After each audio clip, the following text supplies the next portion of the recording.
Hola, ¿qué tal? Soy Hernán Casabella y junto a Jorge Hartmeyer somos los socios fundadores de la editorial virtual En el Jardín de la Casa de Román, y hoy vamos a presentar nuestro primer libro, 14 confesiones literarias en cuarentena. Hola Jorge, ¿qué tal amigo? ¿Cómo estás? Hola Hernán, ¿cómo estás? Bueno, contento de haber iniciado esto, contento que lleve el nombre de Román en el nombre de esa editorial y bueno, y tratando que los escritores y las escritoras actúen en esta cosa tan rara que es esta pandemia, eh, que sabemos que no es fácil a veces. Pero bien, contento del primer libro. Jota, ¿siempre le crees a un desconocido? Sí, en general creo en primera instancia. Y también me acordé de un tema de la portuaria. Los mejores amigos son los desconocidos. Yo creo que hay que creer en primera instancia a todos. Pero también eso pasa que te llevas unos chascos bárbaros. Me ha pasado mucho cuando trabajaba de librero en el Parque Rivadavia, de que se acercara gente al puesto, que mi puesto era un imán de gente con ciertas particularidades, por decirlo de una forma. Pero yo creo en primera instancia, creo, sea conocido o desconocido. Generalmente le creo más a los desconocidos que a los conocidos. ¿Cómo se te ocurrió aceptar la propuesta de armar una serie de interviews literarias y que luego fueran editadas de manera virtual? Y hay varias instancias en eso, Hernán. Primero, creo que cuando me hiciste la entrevista, una química. Yo creo mucho en eso. Primero y segunda instancia, yo me prendo en todo. Digo, me gusta hacer cosas todo el tiempo. Digo, y si no aparece, me las invento. Es lo que da motor a mi vida.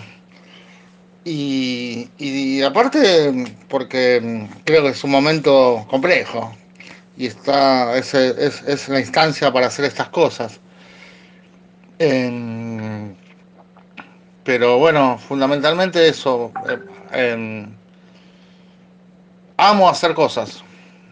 Amo hacer cosas. Y bueno, que a veces he tenido algunas opiniones de que hago muchas cosas que no tienen eh, relación con la economía, por decirlo de alguna forma. Y la verdad que reivindico eso. Jota, ¿sos consciente de la cantidad de litros de alcohol que beberemos para celebrar todos estos meses de charlas cotidianas y miles de mensajes de WhatsApp clavados de visto y otras menudencias? Te juego una carrera hasta Ramos Mejía, bebiendo ginebra. Hola, Hernán Casabella. Gracias por este proyecto que realmente motorizó en nuestros días a distancia. Y, y va la primera pregunta. ¿Usted disfruta de realizar trabajos inútiles? Yo, yo siempre digo que me gustaría tener mucha más baba como para entretenerme. Me gusta mucho no hacer nada, leer y escribir, y que no me hinchen las bolas. Tiene que formar eh, una delantera con tres escritores o escritoras. ¿A quiénes alinearía en esa delantera? Por otra parte, y yendo al fútbol directamente, ¿cómo formaría una delantera? Con futbolistas que haya visto o en vivo o en video en el transcurso de su vida. Son dos formaciones. Como corresponde, no voy a respetar la consigna porque me quedo corto. La futbolera, y como buen bostero que soy, eh, Maradona, Brindisi, Riquelme y el Beto Márcico. Escritores, vamos con los contemporáneos. Martín Sancia, Daniel Quintero, Marcelo Rubio. Y escritoras, poetas, ahí vamos con Anita Pinotti, Paulita Martini, Pamela Terlizzi, Macarena Moraña. Muy buenas delanteras. Le hago la siguiente pregunta. Federico Peralta Ramos obtuvo la beca Guggenheim y sabemos que esa plata la gastó en una cena y después mandó el correspondiente ticket a los que le otorgaron la beca. Si usted en el hipotético caso ganara la beca Guggenheim, ¿en qué dilapidaría ese dinero? Armaría un gran galpón, librería con escenario y en la primer partusa estaríamos, entre comillas, todos los grandes amigos del mundo literario y los amigos del mundo literario. Y se convertiría ese en un espacio para celebrar y festejar arte y cultura. Será poesía. Hola Ever Román, gracias por participar, gracias por el prólogo. Primera de las preguntas, si fueras productor televisivo, ¿con qué tres escritores y escritoras realizarías un reality show como productor? Hola Jorge.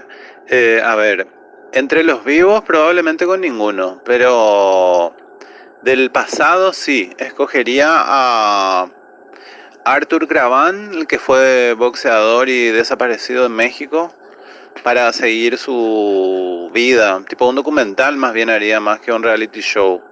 También de Rambo en su época de África, sobre sus negocios, eso sí sería un buen reality show. Y también sobre Isaac Dinesen en su última época de cheta, que vivía a base de champán y aceitunas, creo que era. Quizá siguiéndola en su viaje por Estados Unidos cuando conoció a Carson McCullers, a Marilyn Monroe y compañía. Bien, aclaremos que Cravan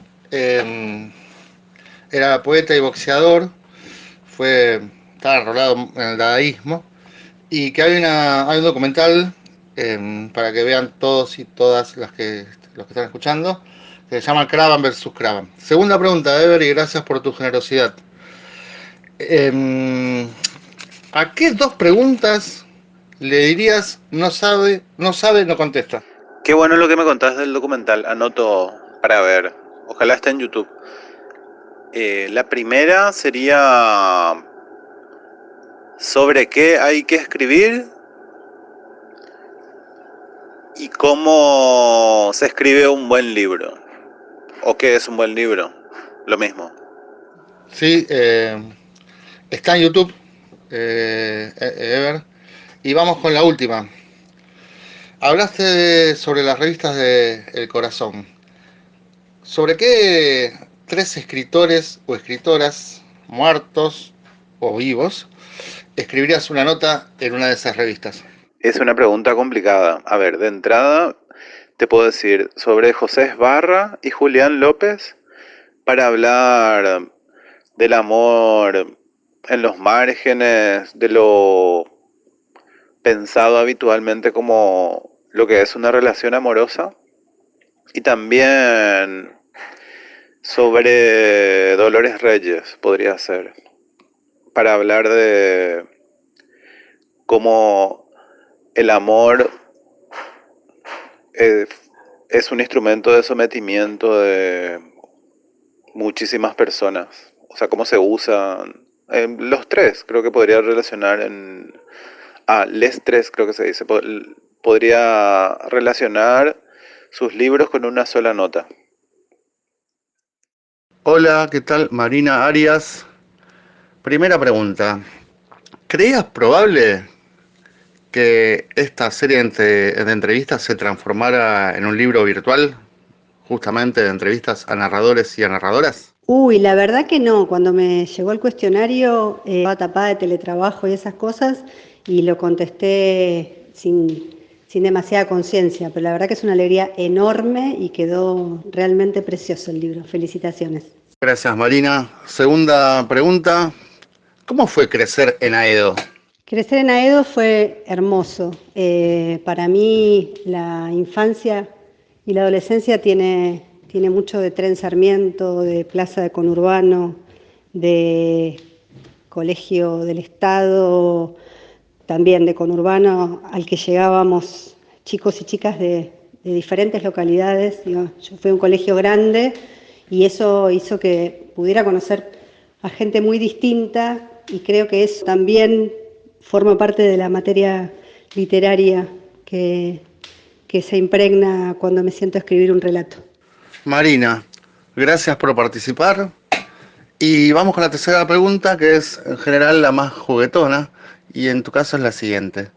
¿Alguna vez te besaron mientras montabas a caballo? No, la única vez que monté a caballo fue en el viaje de egresados de quinto año en Bariloche, que una de las, no sé si se sigue haciendo, pero una de las cosas era la famosa cabalgata, y duré creo que 5 segundos arriba del caballo. El caballo hizo... y yo dije, señor, yo me quiero bajar. Y me volví caminando al lugar donde estaban los demás esperando ahí junto a un fueguito y tomando chocolate caliente. Hola Agustina. Bueno, antes que nada agradecerte por haber aceptado el convite al proyecto de 14 confesiones literarias en cuarentena y proponerte ahora una secuencia de 3 preguntas. ¿Qué pensaste cuando te contactamos para esta interview? Siempre escucho las propuestas que me mandan y en este caso las preguntas me parecieron un desafío. ¿Qué te genera entrar en contacto con el papel de un libro? El contacto con el papel a mí me da un enorme placer, subrayo, anoto, me gusta sostener los libros, olerlos, sentir el peso de los libros en la mochila. Para mí es fundamental leer en papel. ¿Qué haces cuando te cruzas con una cucaracha? En mi casa no hay cucarachas, pero el otro día entró por la ventana del baño una y la confundí con un grillo porque era chiquita y porque hacía un rato que venía escuchando el canto de un grillo.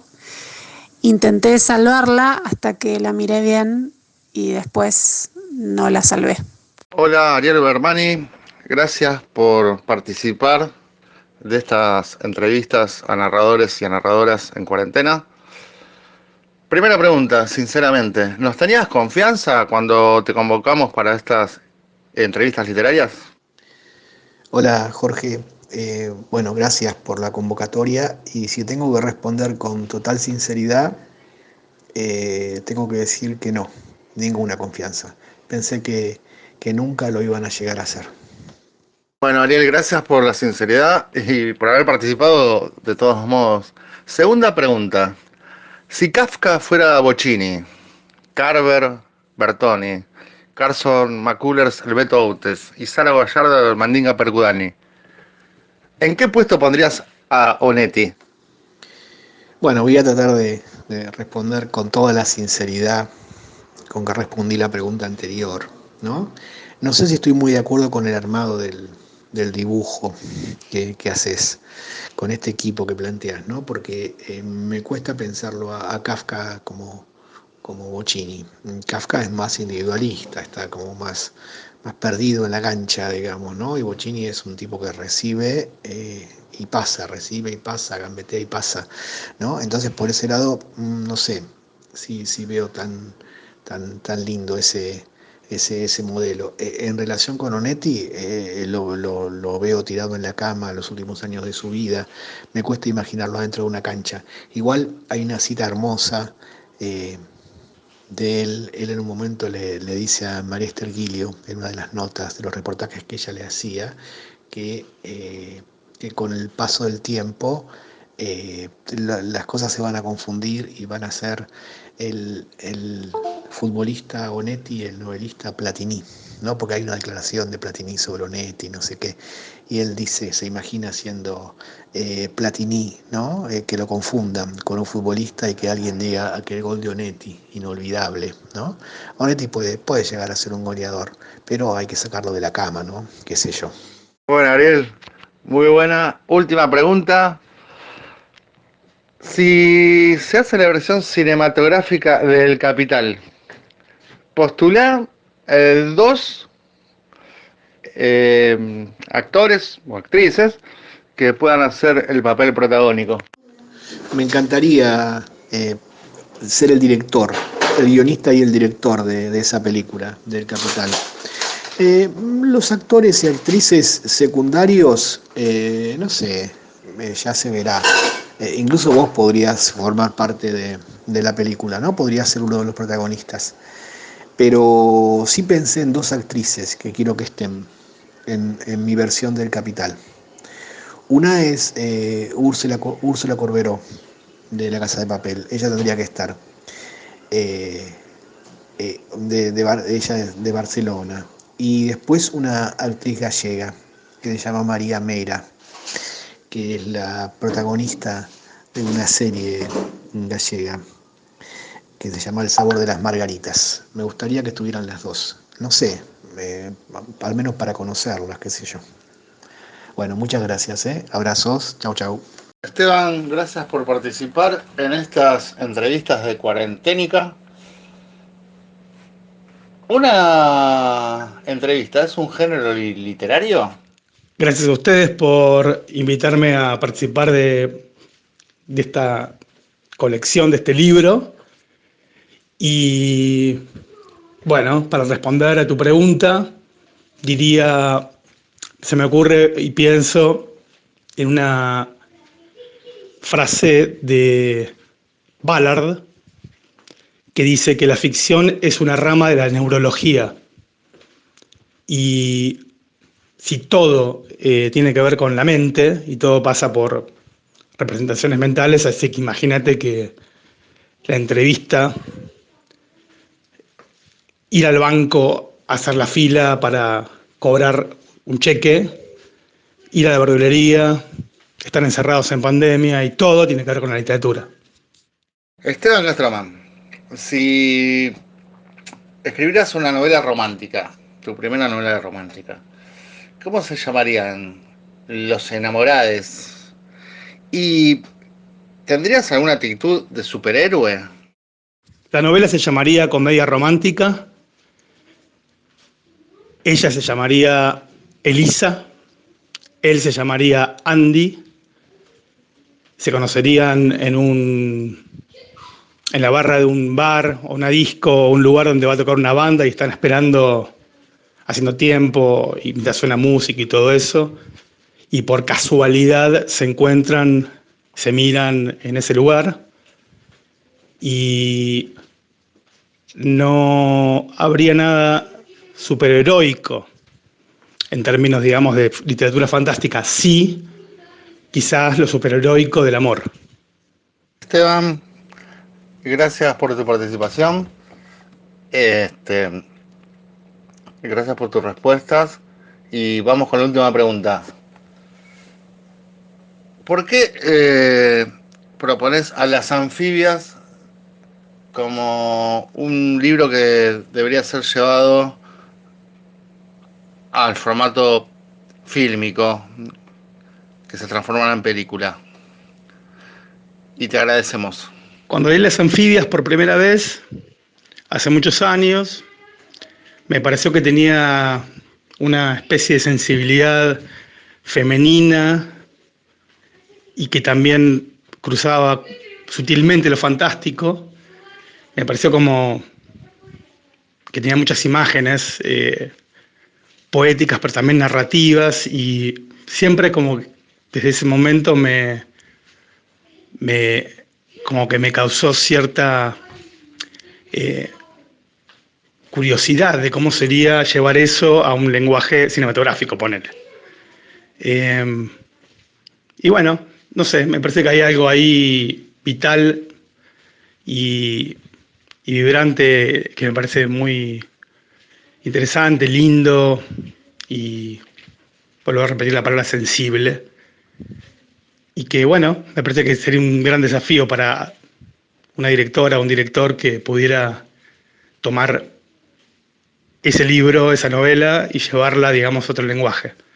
Así que simplemente eso, una cuestión más caprichosa e íntima. Bueno, les agradezco mucho la invitación y las preguntas, y bueno, beso para todos. Hola, Nico Correa, ¿cómo estás? Bueno, te vamos a hacer un par de preguntillas para amenizar esta presentación virtual de las 14 confesiones literarias en cuarentena.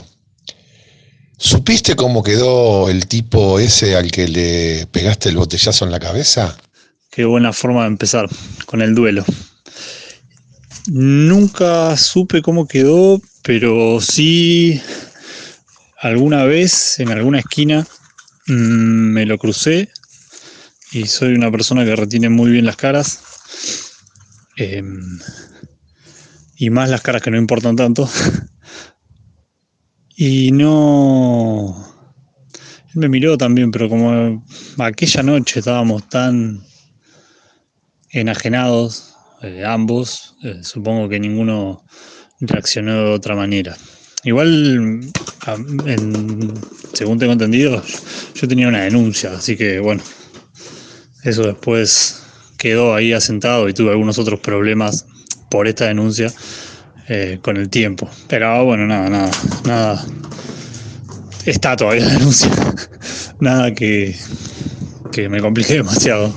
Bueno, vengamos para el lado de la literatura entonces. ¿El gerundio tiene mala prensa? Supongo que sí. Igual todo depende de cómo se use. Siempre pienso eso. La idea del gerundio, o el concepto del gerundio, es interesante para algunas escenas. Lo que sí sucede a veces es que se usa para cualquier cosa. Entonces, bueno, en ese caso sí. Digamos que por el uso suele caer en incorrecciones gramaticales. Y ni siquiera gramaticales, más del orden semántico, muchas veces. Pero es como los adverbios también, ¿no? Los adverbios terminados en mente suelen ser un vicio bastante, por lo menos a mí me produce un escozor bastante importante, y cuando no están acompañados de una propuesta formal, pues muchas veces hay autores que por propuestas formales deciden usar estas proformas o estas formas verbales, y bueno, en ese caso tal vez hay que analizar de otro modo la utilización, pero cuando no es así y digamos las propuestas literarias son más bien contenidistas, como pasa hoy en el 80% de la narrativa argentina y mucho más en la narrativa que se vende en las grandes cadenas, entonces bueno, ahí me parece que sí hay una utilización irreflexiva más que incorrecta. Me parece que esa sería la cuestión. Ok. Bueno, antes de ir a la última pregunta, agradecerte infinitamente, Nico, por haber confiado en la propuesta que te acercamos con Jorge. La verdad que es un gusto enorme y agradecemos la confianza que nos has tenido. ¿Qué cegan más? ¿Los efectos de la literatura o los golpes del boxeo? Sí, qué buena pregunta.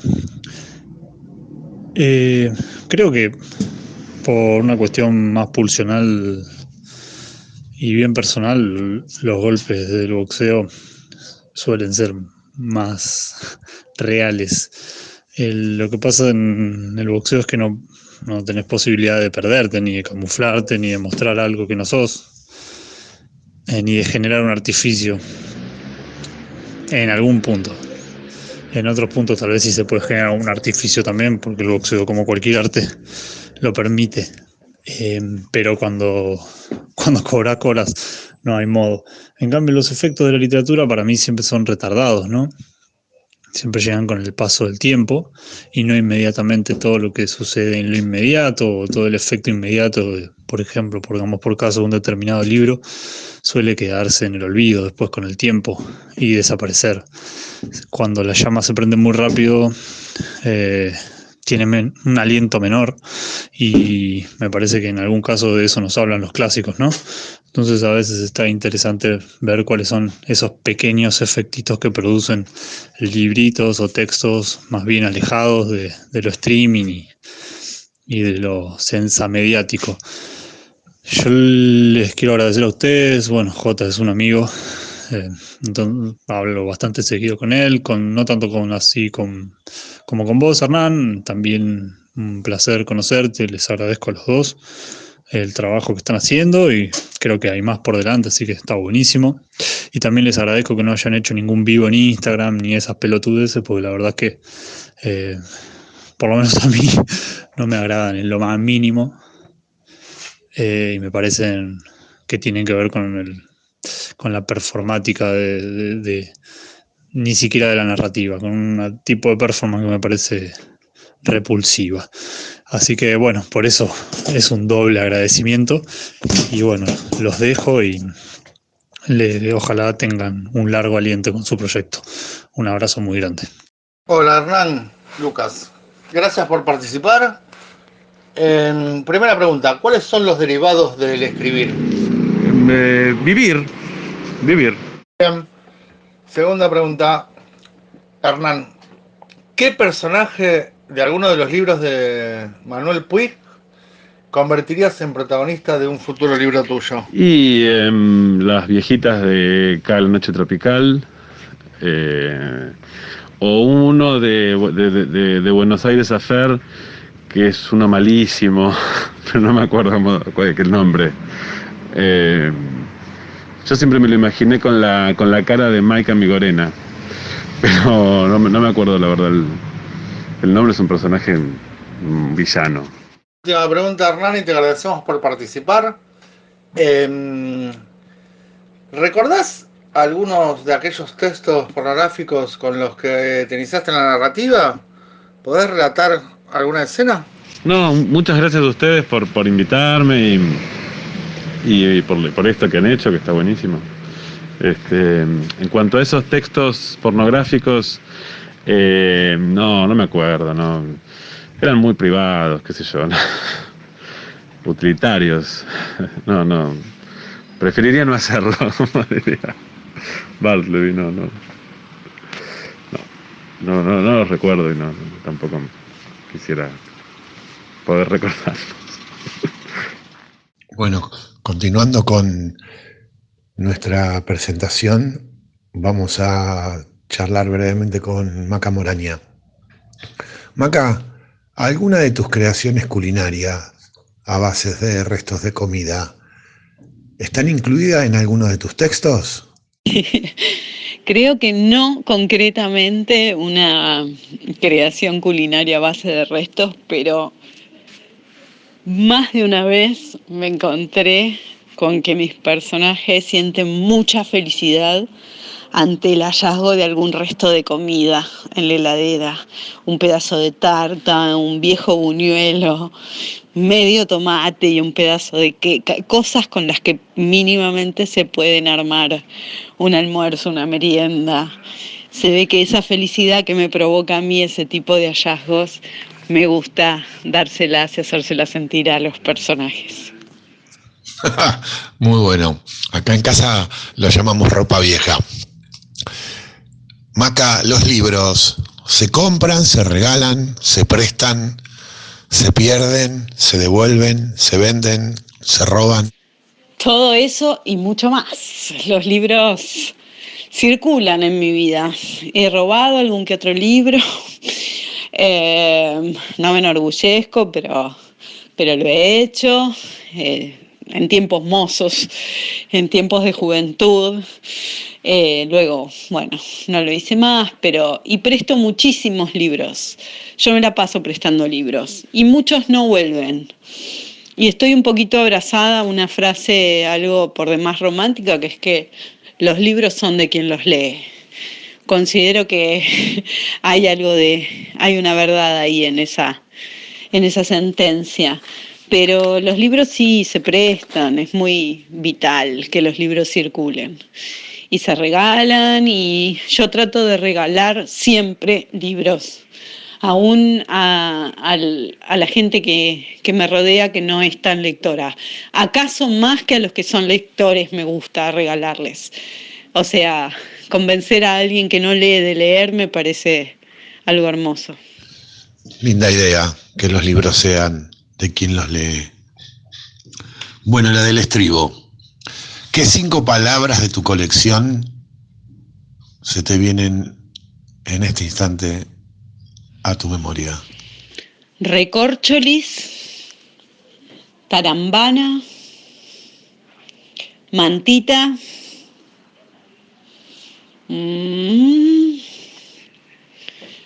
sota, como adjetivo calificativo la uso mucho, como sinónimo de inmadurez. Este es un sota, un sotita. ¿Y qué otra palabra de mi colección podría ser?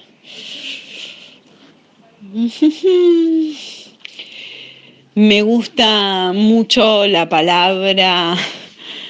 estoy entre dos. Bueno, me gusta mucho por lo difícil que es meterla en algún lugar la palabra amor. En tiempos de pandemia. Bueno, Maca, mil gracias. Gracias por estas respuestas y fundamentalmente gracias por haber confiado en la propuesta que te hicimos llegar con Jorge. Te mando un abrazo y un beso muy grande. Abrazo para ustedes y gracias por mover un poquito las neuronas en tiempo de receso, pandemia, obligación de estar adentro y demás circunstancias. Abrazo. Hola Débora, gracias por participar. Primera pregunta, nombre 3 cosas en la cual es buena para convencer. ¿Puedo convencerte de leer un autor o autora por primera vez? ¿Puedo convencerte de abandonar por un rato un trabajo y descansar? Y en la misma línea, ¿puedo convencer al más opositor o a la más opositora a dormir la siesta? Débora, ¿viste la adaptación de Sama de Lucrecia Martel? ¿Cuál es tu opinión? No la vi. Me cuesta ver adaptaciones de libros al cine. Dicen que es muy buena y a veces me veo tentada, pero la verdad es que prácticamente no veo adaptaciones cinematográficas de libros que me han gustado. Bien, ahí acordamos algo. Yo la tengo ahí hace unos meses y no me animo a meterla para ver. Última pregunta, y gracias por participar. Además del mercado y la academia, ¿qué otros sectores imponen los cánones de lectura? Sí, por supuesto también los medios masivos de comunicación los suplementos culturales, literarios, y los propios pares, ¿no? Los escritores y escritoras que ponen en órbita y legitiman desde sus propios espacios, ya sea redes, talleres, ciclos de lectura, ciertos autores y autoras. Hola Elsa, ¿qué tal? Bueno, en principio agradecerte la confianza que depositaste en Jorge y en mí para participar de nuestro proyecto 14 confesiones literarias en cuarentena. Así que bueno, comenzamos con las preguntas. ¿Nos podrías narrar alguna anécdota breve de tu encuentro con Jorge Luis Borges? Ya que me invitara a su casa, la calle Maipú, aquel domingo a la mañana, era tan fantástico como su literatura. Yo era la más chica del grupo y estábamos ahí para conversar, así se había planteado. Y algo iba a tener que decir en algún momento, pero ¿qué decirle a Borges? Él no era solo sus libros, era todos los libros del mundo desde el principio de la escritura y los libros por venir, era la literatura. Y sin embargo, humilde, nos hacía sentir cómodos, que podía importar lo que alguno de nosotros pudiera decir. Entonces yo hice una asociación con Whitman en un momento con Hojas de hierba, y él quiso saber cómo lo pensaba, y cuando lo desarrollé me preguntó, ¿usted escribe? Bueno, me morí de vergüenza, dije, no leo, me defendí, ¿no? Pero, y bueno, debe haber sentido un matiz en mi voz de la perturbación que tenía, y me dijo, no se preocupe, yo también leía y escribía de joven. Bueno, más allá de esta anécdota, esos 3 encuentros con Borges fueron un regalo que me dio la vida. ¿Qué música pones a la hora de bailar? A la hora de bailar, cualquier música que pueda acompañar con mi cuerpo. Me gusta mucho la música brasilera, me gusta el jazz y Piazzolla. Y si bailo con otro, me gusta bailar el tango. ¿Qué transforma en interesante la literatura de Alcoba, teniendo en cuenta que su apellido es bastante metafórico? Me da risa porque nunca había pensado el apellido de Laura como una metáfora. A mí lo que me resulta interesante es que es literatura francesa sobre una historia argentina. La lengua es central en su narrativa, es como si la conquista del francés es lo que le permitiera poder contar aquello que siempre fue silenciado, que es la historia de su niñez en la Argentina. Marina Porceli, muchas gracias por haber participado. Y te vamos a preguntar, en primera instancia, ¿cuál es el último libro inhallable que encontraste sin entrar en debates sobre el contrasentido gramatical? Hola, muchas gracias a ustedes por las preguntas. Gracias Jorge y gracias Hernán. El último libro inhallable que encontré es un estudio que se publicó en la ciudad de Rosario sobre mate cocido y le dicen al ladrón de los pobres. Digo que era inhallable porque lo había encontrado, lo había registrado en una serie de librerías, y siempre que iba a comprarlo me decían que no estaba en stock, que aparecía dentro de los catálogos pero no estaba en stock. Hasta que finalmente creo que alguien en el fondo, en las afueras de la ciudad de Mar del Plata, lo tenía, y bueno, pude encontrarlo. Muy bien. Gran historia la de mate cocido. Vamos con la segunda. ¿Podrías relatar una escena que te acuerdes patente de sonambulismo? Y dentro de la misma pregunta, ¿viste la película La Sonámbula? Sí, por supuesto. Creo que fue en el año 2009. Yo volvía de un encuentro de volvía de un encuentro de un festival de escritores y me voy a dormir y estaba durmiendo con, bueno, el que era mi pareja en ese momento. Y yo quedé muy contenta se llamaba Ivonne Galeano, que había hecho la coordinación del evento. Era una mujer muy viejita y había sido muy amable conmigo y con todos. Y entonces estábamos durmiendo y me contaron que yo me senté en la cama y empecé a aplaudir y a gritar un aplauso para Ivonne, un aplauso para Ivonne, y bueno, y después se ve que me fui a la cocina a tomar agua y ahí me rescataron. Pero hay muchas escenas de sonambulismo, muchísimas, sobre todo las que me cuentan. Ahí siempre estoy saliendo de la cama corriendo y me gritaban que volviera. Ese era de los clásicos, 3, 4 veces por semana. Y hay otra muy tremenda donde sueño que está mi abuela metida dentro del ropero. Entonces yo estoy en el ropero, estoy moviendo los sacos adentro del ropero y de golpe muevo el último, y cuando muevo el último está mi abuela ahí, y ahí pegué un grito y ahí me desperté y ahí me di cuenta que había llegado hasta el ropero y estaba revolviendo la ropa. Bueno, hermosas escenas de sonambulismo. Marina, vamos por la última pregunta. Gracias por participar en este libro digital, por ahora, de entrevistas a narradores y a narradoras en cuarentena. Y una pregunta, última. Cuando escribís a la mañana, ¿apagás el teléfono o lo dejás prendido y de acuerdo a quién llama, atendés o no?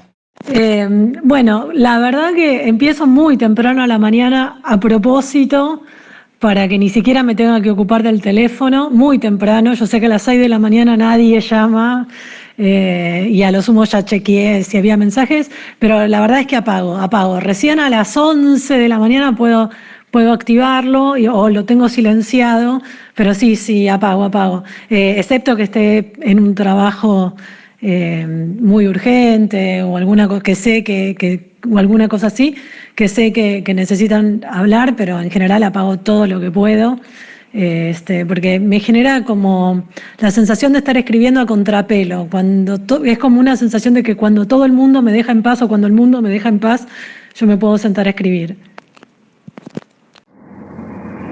Hola Patricia Rago. Bueno, en principio agradecerte la confianza depositada para formar parte de 14 confesiones literarias en cuarentena. Vamos con el trío de preguntas. Si se llegaran a editar las obras completas de Ernesto Sábato, ¿las pondrías a la venta en tu librería? Hola Hernán, ¿cómo andás? Muchas gracias por la invitación. La verdad que fue un placer haber participado. Respondiendo a la primera pregunta, no vendo a Sábato en mi librería, no lo quiero, no me gusta, no pienso nunca en él, así que no vendo ni vendería a Sábato. Patricio, ¿es necesario el uso del imperativo en los diversos géneros literarios? No sé si diría si es necesario o no. Creo que se usa porque los personajes, las personas utilizan el imperativo, pero a mí no me gusta el imperativo, lo odio. Realmente lo prohibiría o lo erradicaría de la faz de la tierra. Me parece que es muy malo. Me parece que hace mucho daño, expresa y encierra también la esencia del poder, de la desigualdad y de la explotación. Creo que dar y obedecer órdenes es lo que hace la gente todo el tiempo en este mundo capitalista y la verdad que no me cabe. Trato de no usarlo nunca, de evitarlo siempre. Creo que sí, en un caso de emergencia, si te están por atropellar o se te está por caer un piano en la cabeza, pero si no, yo no, la verdad que lo prohibiría. ¿Cuáles son las maldades que generó Internet en el mundo literario? ¿O son los escritores más nocivos que la Internet?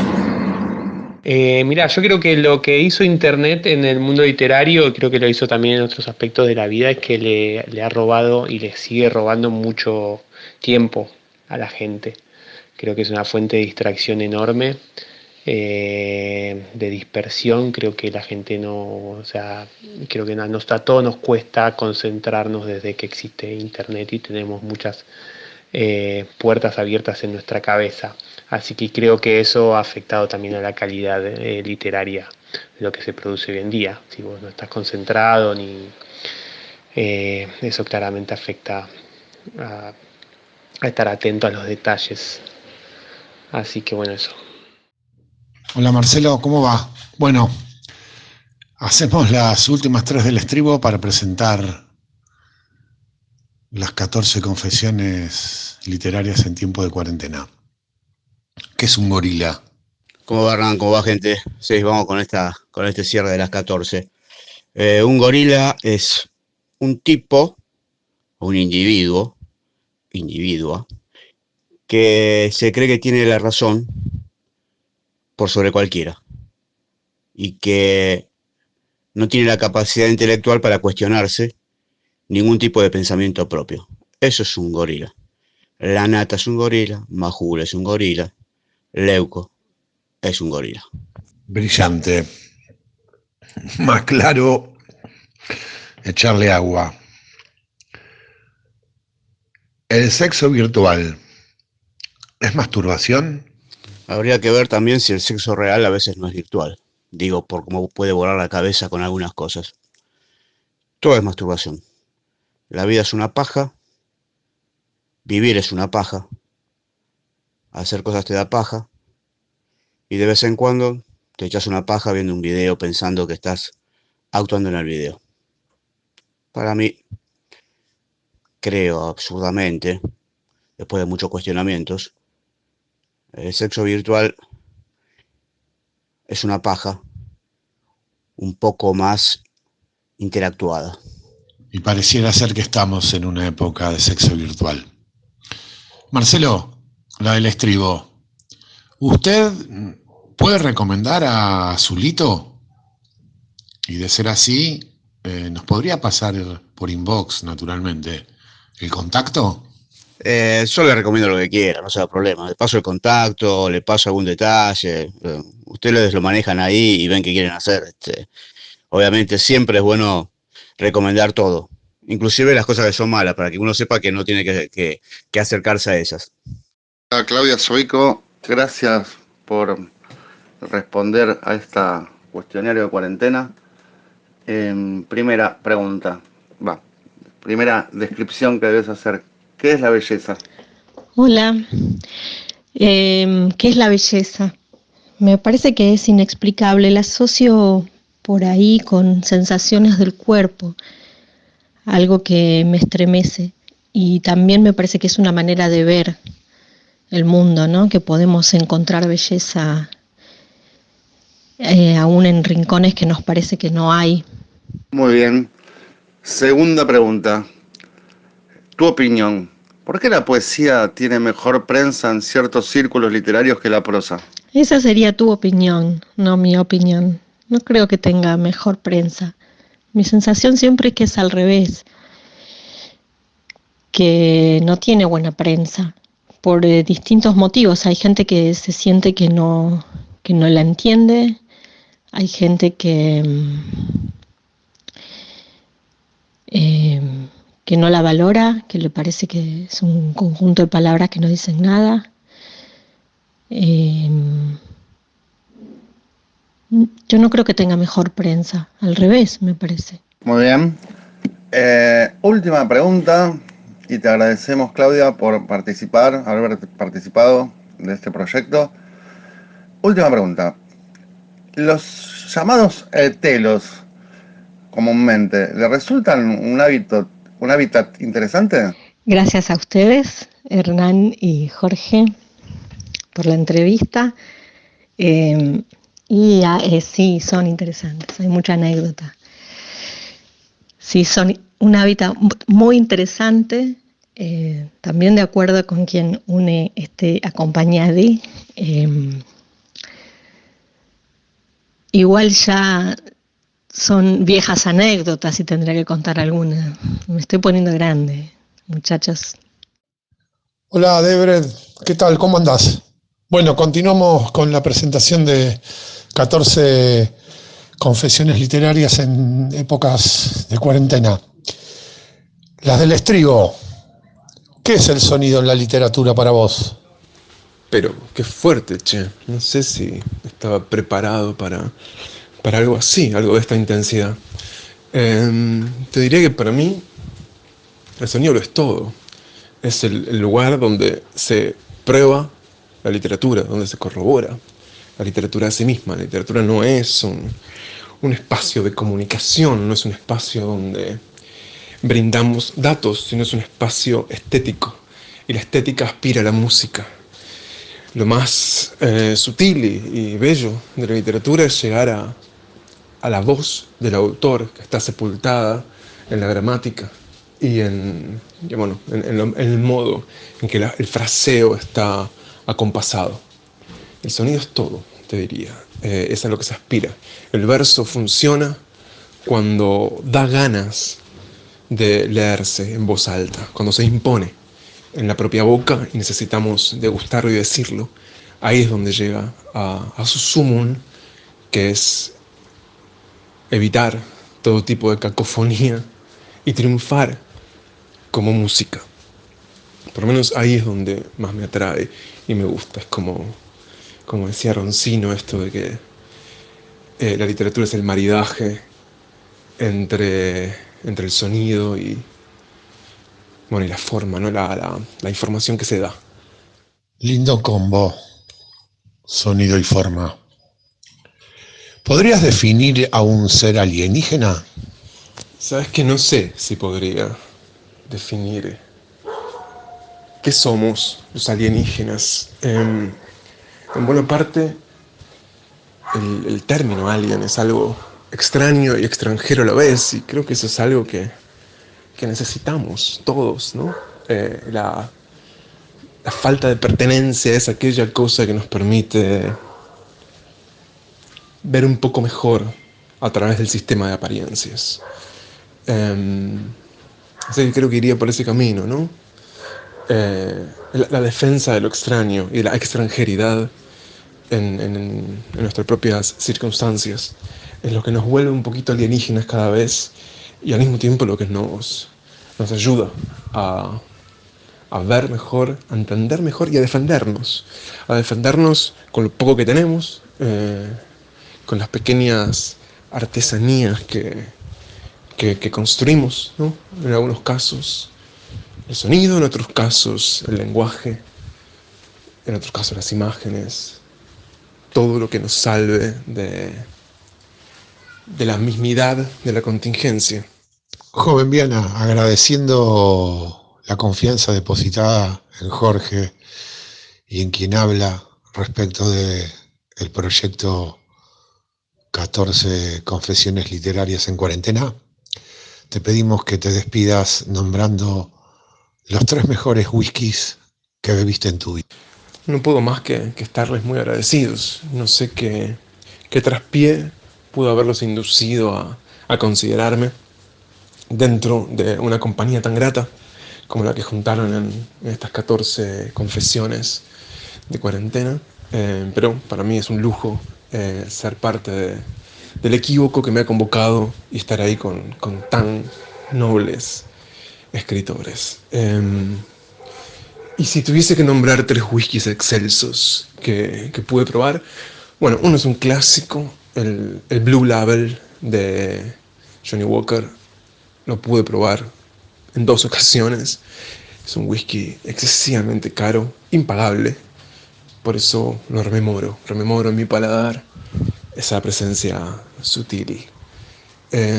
Otro que me gusta mucho, más conseguible, es el Ardmore.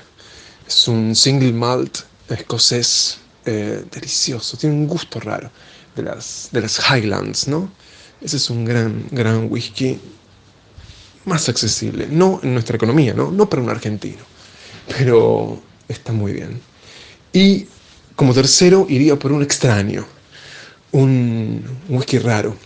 Es un bourbon de Wild Turkey que se llama Rare Breed y es realmente extraño. Tiene 62 grados de alcohol, no lo tradicional, que son 40, sino 62 grados de alcohol, y aún así tiene la delicadeza de un perfume.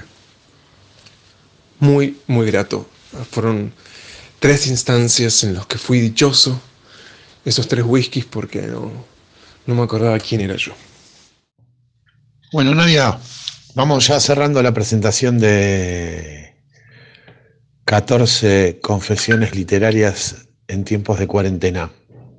Y vos, que sos la autora del epílogo, te preguntamos, ¿la desterritorialización es en alguna medida producto de las mudanzas que una persona hace en su vida?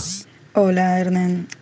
Bueno, la desterritorialización sí tiene que ver con las mudanzas que tenemos a lo largo de la vida, la pérdida de territorio, la pérdida de lugar. Vamos constantemente moviéndonos a lo largo del tiempo y de la vida. Pero ahora, en tiempos de pandemia, nos replanteamos, o al menos yo en estos días he estado pensando muchísimo en esto de la desterritorialización y la cosa llamada territorio. ¿Qué es el territorio? ¿Por qué hoy estamos hablando de la pérdida de la libertad cuando fuimos libres, ¿no? Pero bueno,